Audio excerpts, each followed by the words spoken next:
ꯃꯌꯥꯝ ꯆꯥꯛꯀꯥ ꯆꯥꯕꯗ ꯂꯨꯍꯣꯡꯕ ꯃꯇꯝꯗ ꯅꯣꯡ ꯆꯨꯏꯒ ꯍꯥꯏꯅꯕꯅꯤ ꯂꯨꯍꯣꯡꯕ ꯃꯇꯝꯗ ꯅꯣꯡ ꯆꯨꯔꯗꯤ ꯐꯠꯇ꯭ꯔꯣ ꯇꯨꯝꯕ ꯅꯨꯡꯉꯥꯏꯅꯕꯩ ꯑꯗꯣ ꯑꯩꯈꯣꯏꯗꯤ ꯂꯨꯍꯣꯡ ꯂꯣꯏꯔꯕꯅꯤꯅ ꯅꯣꯡꯁꯨ ꯆꯨꯔ ꯑꯩꯅ ꯍꯥꯞꯄꯝꯃꯗꯤ ꯈꯪꯒꯗꯕ ꯄꯦꯔꯨꯛ ꯍꯥꯎꯋꯦ ꯄꯦꯔꯨꯛꯁꯨ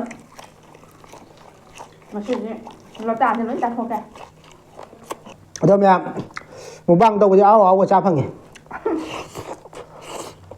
ꯄꯨꯛꯁꯦ ꯆꯥꯊꯣꯛ ꯂꯣꯏꯔꯒ ꯍꯋꯥꯏ ꯕꯣꯔꯥꯕꯤꯒꯤ ꯁꯨꯃꯥꯏꯅ ꯇꯣꯡꯊꯣꯛꯄ ꯂꯩꯗ꯭ꯔꯥ ꯑꯗꯨꯃꯥꯏꯅ ꯇꯧꯔꯦ ꯑꯩꯗꯤ ꯄꯔꯤꯡ ꯇꯤꯡꯉꯦꯗ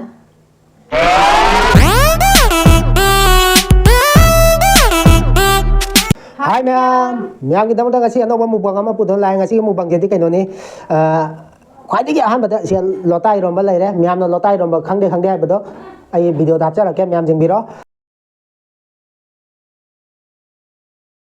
ꯑꯗꯨꯒ ꯑꯁꯤꯅ ꯉꯥ ꯃꯔꯨꯝ ꯊꯣꯡꯕ ꯑꯃ ꯂꯩꯔꯦ ꯑꯗꯨꯒ ꯑꯁꯤꯗ ꯀꯣꯠꯅꯕ ꯄꯦꯔꯨꯛ ꯂꯩꯔꯦ ꯁꯤ ꯉꯥ ꯃꯔꯨꯝꯒꯤ ꯄꯨꯔꯥ ꯑꯣꯠꯈꯥꯏꯔꯒ ꯒꯣꯔ ꯒꯣꯔ ꯑꯣꯠꯈꯥꯏꯔꯒ ꯊꯣꯡꯉꯤꯅꯤ ꯁꯤ ꯀꯩꯅꯣ ngà mà mình ta ꯉꯥ ꯃꯔꯨꯝ ꯉꯥꯛꯇ ꯄꯦꯔꯨꯛ ꯆꯤꯡꯅꯕ ꯂꯩꯔꯦ ꯑꯗꯩ ꯕꯦꯔꯦꯟꯗꯤ ꯑꯉꯥꯟꯕ ꯂꯩꯔꯦ ꯑꯁꯤ ꯍꯩꯅꯧ ꯂꯩꯔꯦ ꯂꯥꯁꯇ ꯆꯥꯡ ꯑꯗꯣ ꯑꯩꯒꯤꯗꯤ ꯈ꯭ꯋꯥꯏꯗꯒꯤ ꯄꯥꯝꯖꯕ ꯄꯣꯠ ꯑꯃ ꯌꯥꯎꯔꯤ ꯃꯌꯥꯝꯗꯨ ꯆꯛꯀꯥ chaka pa mi de kali pata mà ngầu rau ꯀꯔꯤ ꯄꯇꯥ ꯉꯧꯕꯁꯨ ꯌꯥꯎꯔꯦ hai bữa khai cái sôi em mà lại nấu mì đi ꯑꯗꯣ ꯃꯌꯥꯝ ꯑꯩꯈꯣꯏ ꯚꯤꯗꯤꯑꯣꯁꯦ ꯅꯨꯡꯉꯥꯏꯕꯤꯕ ꯇꯥꯔꯒꯗꯤ ꯂꯥꯏꯛ ꯁꯕꯁꯀ꯭ꯔꯥꯏꯕ ꯁꯦꯌꯔ ꯇꯧꯕꯤꯔꯝꯃꯣ ꯑꯩꯈꯣꯏ ꯚꯤꯗꯤꯑꯣꯁꯦ ꯑꯅꯧꯕ ꯐꯪꯕꯤꯕ ꯇꯥꯔꯒꯗꯤ ꯁꯕꯁꯀ꯭ꯔꯥꯏꯕ ꯇꯧꯕꯤꯔꯝꯃꯣ ꯕꯦꯜ ꯑꯥꯏꯀꯟꯁꯨ ꯑꯣꯜ ꯊꯝꯕꯤꯔꯣ ꯚꯤꯗꯤꯑꯣ ꯑꯞꯂꯣꯗ ꯇꯧꯕ ꯃꯇꯝꯗ ꯅꯣꯇꯤꯐꯤꯀꯦꯁꯟ ꯂꯥꯛꯅꯕ ꯑꯗꯣ ꯃꯌꯥꯝ ꯆꯥꯕ ꯍꯧꯔꯒꯦ ꯊꯦꯡꯊꯗꯕꯤꯗ chapa hầu rồi cái này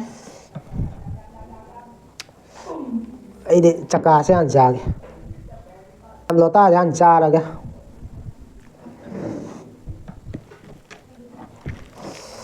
ꯃꯌꯥꯝ ꯆꯛꯀꯥ ꯆꯥꯕꯗ ꯂꯨꯍꯣꯡꯕ ꯃꯇꯝꯗ ꯅꯣꯡ ꯆꯨꯏꯒ ꯍꯥꯏꯅꯕꯅꯤ ꯂꯨꯍꯣꯡꯕ ꯃꯇꯝꯗ ꯅꯣꯡ ꯆꯨꯔꯗꯤ ꯐꯠꯇ꯭ꯔꯣ ꯇꯨꯝꯕ ꯅꯨꯡꯉꯥꯏꯅꯕꯩ ꯑꯗꯣ ꯑꯩꯈꯣꯏꯗꯤ ꯂꯨꯍꯣꯡ ꯂꯣꯏꯔꯕꯅꯤꯅ ꯅꯣꯡꯁꯨ ꯆꯨꯔ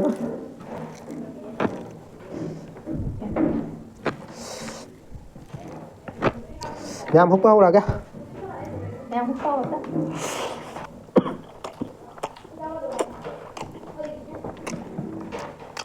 anh hạp một lọ mì nó chặt trà này mang hạp một lọ sao mà ngầm đây ꯑꯩꯅ ꯍꯥꯞꯄꯝꯃꯗꯤ ꯈꯪꯒꯗꯕ thế vậy là khô rồi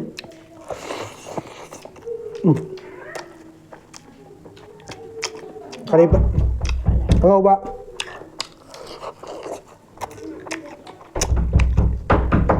ꯑꯕꯤ ꯅꯩ ꯈꯨꯂꯦꯒ em đi ra hàng này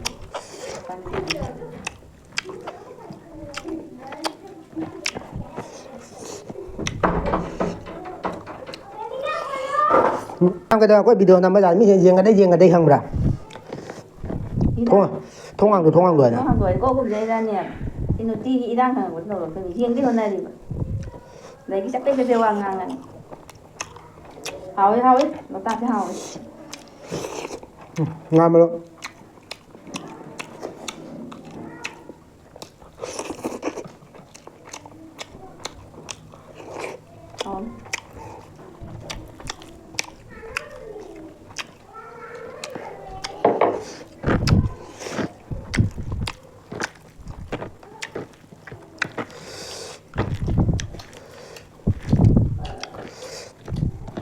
ꯉꯁꯤꯗꯤ ꯑꯩꯒꯤ ꯆꯥꯂꯨꯛꯁꯤ ꯂꯦꯡꯗꯦꯅꯦꯕ không làm được không không đùa đấy ꯃꯌꯥꯝ ꯄꯦꯔꯨꯛ hào ấy được mà chuyện này nó tàn thì nó chặt không cả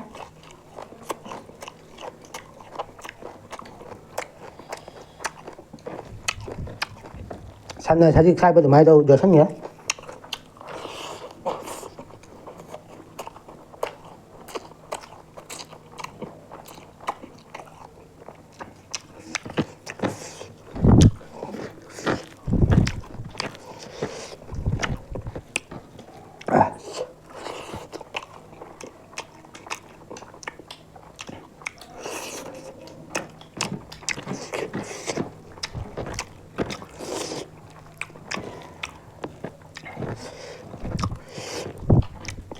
ꯑꯗꯣ ꯃꯌꯥꯝ mukbang ꯇꯧꯕꯁꯦ ꯑꯍꯥꯎ ꯑꯍꯥꯎꯕ ꯆꯥ ꯐꯪꯉꯦ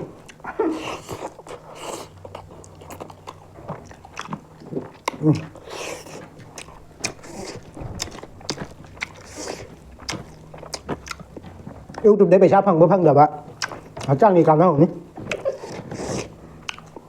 ꯑꯗꯨꯅ ꯃꯌꯥꯝꯅ ꯅꯨꯡꯁꯤꯕꯤꯗꯨꯅ ꯂꯥꯏꯛ ꯁꯕꯁꯀ꯭ꯔꯥꯏꯕ ꯁꯦꯌꯔ ꯇꯧꯕꯤꯔꯝꯃꯣ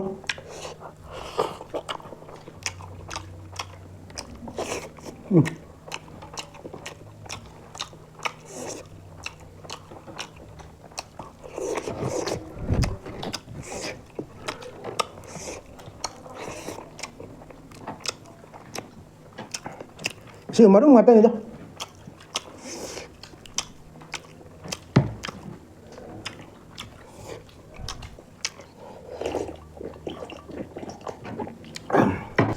Marum kilogram mà khai ni thong hiba.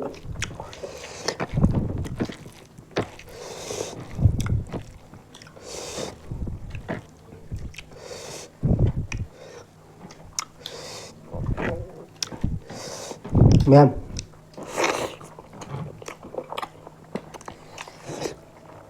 Mày ăn, mà đúng rất là ghét.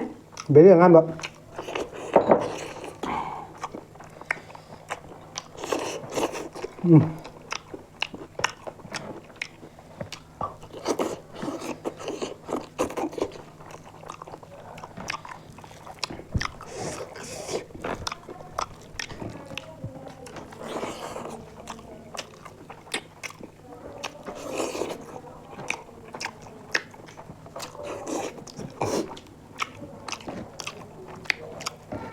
Bêu luôn này.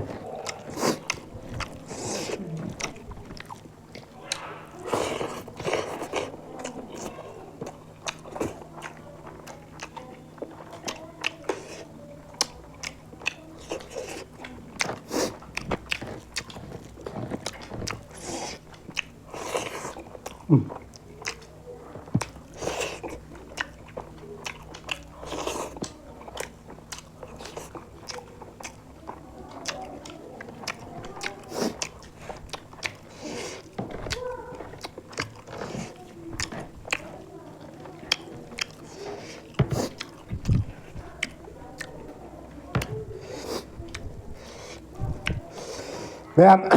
Ngam lắm sao để khăn nào khuyên mà đi không ra. Tôi đã mấy khá là lang cái cha ta bà.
Ngasi di mana han ngada? Mày ăn bê đi, đi nấu làm để đi làm. Mới đi chụp bài về mà nông vậy.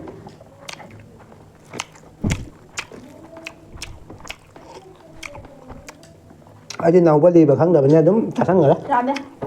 Đi làm.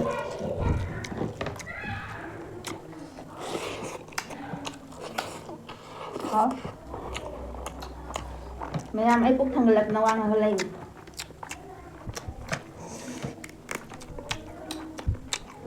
Thì ngầm đi vào thằng gì? Cái đi. Mày ăn thì ngầm bữa đấy nhá, sao nhầm ta? Ê ra. Sao sao đồ cái nào?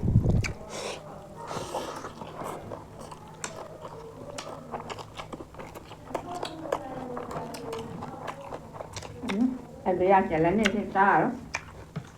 Vậy. Cũng dài đấy. Gì đấy? Không là vừa khai nè, tôi cần. Tao bây giờ làm chăn như nè, làm dây phục. Anh đâu mà chạy ra thế này mà. Cái gì? Anh phục ra thì nè, cái gì đó. Nói là thì tôi đúng không nhớ mày. Anh nói đấy, ra rồi đến ra nè. Phục khai mình ra. Thì đây hai con phục mày phải có khai đâu cần. Nói đấy. Tội thì con em mà lung nào. Nói tội là mình. Tội là sần, nói tội là mình. Làm thuốc tinh. Nhưng thật có gì để này thì ít người thật kêu vào thao bao rồi này.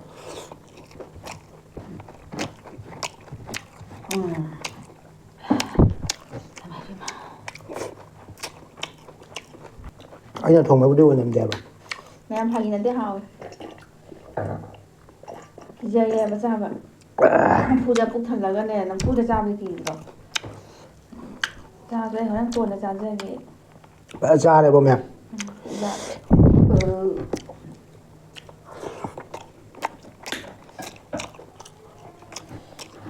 ꯄꯨꯛꯇꯣ ꯀꯃꯥꯏꯅ ꯇꯧꯏ ꯄꯥꯝ ꯇꯤꯡꯉꯕ ꯄꯨꯛꯇꯣ ꯇꯤꯡꯉꯦꯅꯦ ꯇꯤꯡꯕꯁꯦ ꯉꯁꯤꯗ ꯅꯄꯨꯡ ꯆꯥꯁꯜꯂꯗꯤ ꯗꯣꯁꯥ ꯇꯥꯅ ꯇꯣꯛꯀꯅꯤꯅꯦ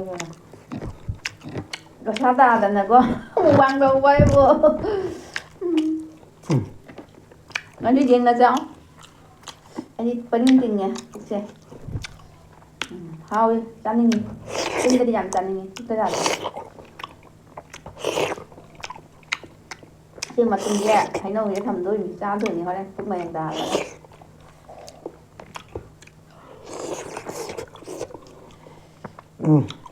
ꯌꯥꯔꯦ ꯉꯥ ꯃꯔꯨꯝ ꯃꯀꯨꯞ ꯃꯀꯨꯞ ꯇꯣꯠꯂꯝꯃꯅꯤ ꯐꯖꯅ ꯏꯁꯤꯡꯗ ꯆꯥꯝꯗꯣꯔꯤꯅꯤ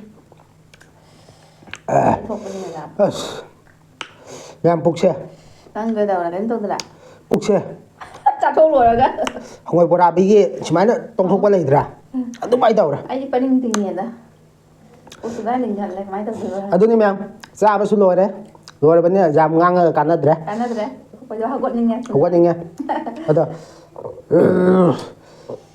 ꯏꯃꯥꯏ ꯏꯄꯦꯝꯃ ꯋꯥ ꯉꯥꯡꯕ ꯃꯇꯝ ꯂꯩꯇ꯭ꯔꯦ ꯏꯁꯤꯡ ꯊꯛꯈꯤ ꯏꯁꯤꯡ ꯌꯥꯝ ꯊꯛꯆꯜꯂꯨꯅꯨꯍꯦ ꯑꯩꯁꯨ ꯀꯣꯟꯅ ꯏꯁꯤꯡ ꯊꯛꯀꯅꯤ ꯊꯕꯥꯛ ꯀꯨꯟꯕꯩ ꯈꯤꯇꯪ ꯊꯛꯈꯤꯅꯤ ꯏꯁꯤꯡꯗꯣ ꯀꯩꯅꯣ ꯐꯥꯒꯤ ꯃꯔꯨꯝ ꯀꯤꯂꯣ 1.5ꯅꯤꯅꯦ ꯑꯗꯨꯅꯤ ꯍꯥꯏꯗꯣ ꯌꯥꯝꯃꯟꯈꯔꯦ ꯑꯗꯣ ꯃꯌꯥꯝ ꯄꯨꯛꯁꯨ ꯐꯖꯅ ꯊꯜꯂꯦ ꯋꯥꯁꯨ ꯉꯥꯡꯅꯤꯡꯗ꯭ꯔꯦ ꯆꯥꯔꯕꯨꯗꯤ ꯄꯨꯛ ꯊꯟꯗꯦꯕ ꯑꯗꯣ ꯃꯌꯥꯝ ꯆꯥꯕꯁꯨ ꯂꯣꯏꯔꯕꯅꯤꯅ ꯃꯇꯥꯡꯁꯤꯗ ꯀꯥꯏꯅꯔꯁꯤ ꯃꯊꯪꯒꯤ ꯅꯦꯛꯁ ꯚꯤꯗꯤꯑꯣꯗ ꯑꯃꯨꯛ ꯐꯪꯅꯔꯁꯤ ꯃꯌꯥꯝ ꯕꯥꯏ ꯕꯥꯏ ꯕꯥꯏ ꯕꯥꯏ